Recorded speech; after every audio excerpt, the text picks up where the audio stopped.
Hey ladies, welcome to my sewing circle. Come on in.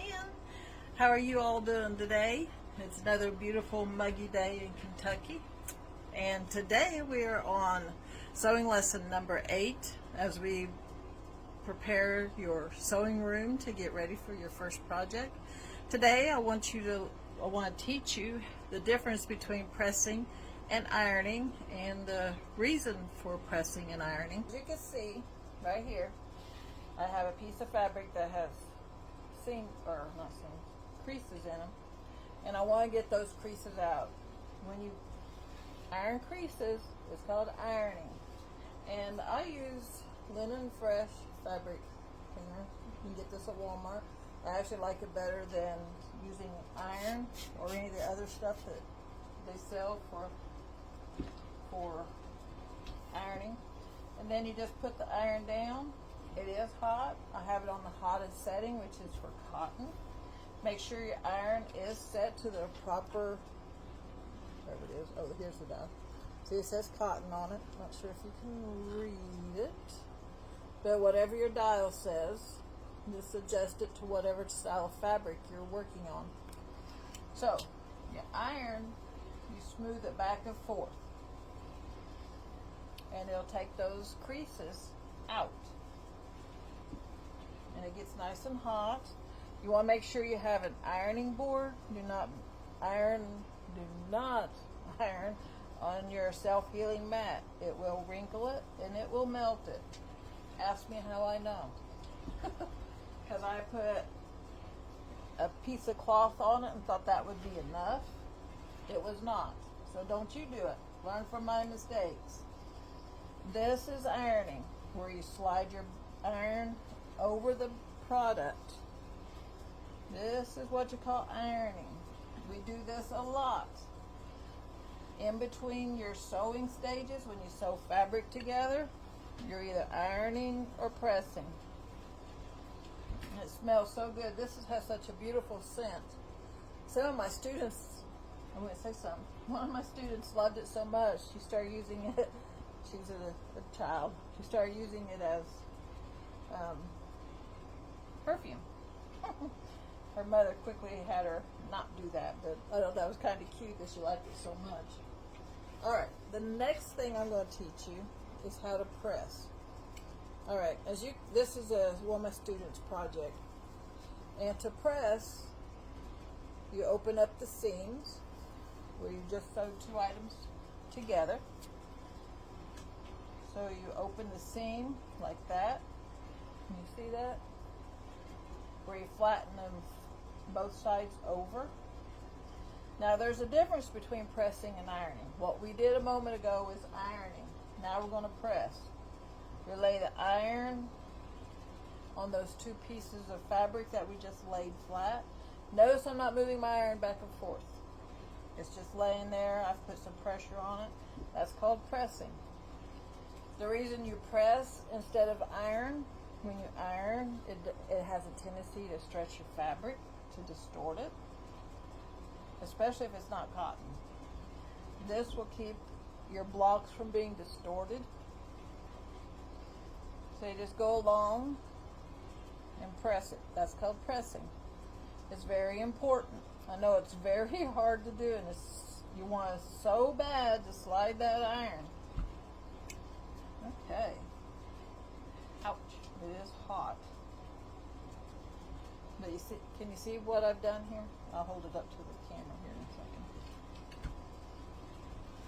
second. As you can see, the iron, it pressed them flat.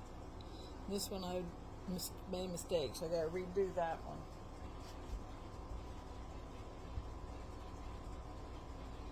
But that's called pressing. And you press when you sew two seams together. You press that seam open, or you press it down. Some people don't want to open it. If you don't open the seam, it does make a little bulk in your item. It makes less bulk if you open the seam. Now here we have a crease. I iron creases.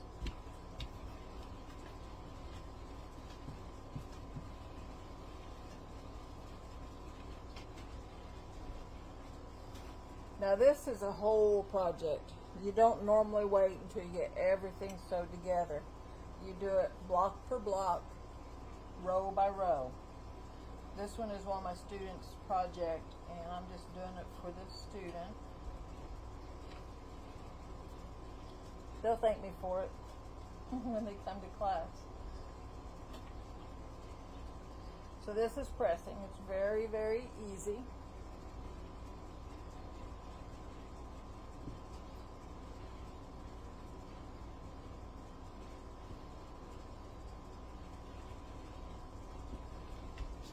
See what difference it makes? And that is pressing. So, also, I have a flyer on this that is available in my freebie pack. You can get it. Here, let me fix this camera again. Okay. And when you're done with your iron, always leave it standing up. Do not lay it like this, or you'll come back with a hole in your iron.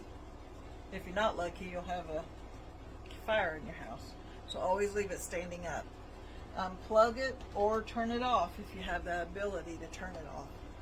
Or some irons are self turn off. Mine turns itself off on its own.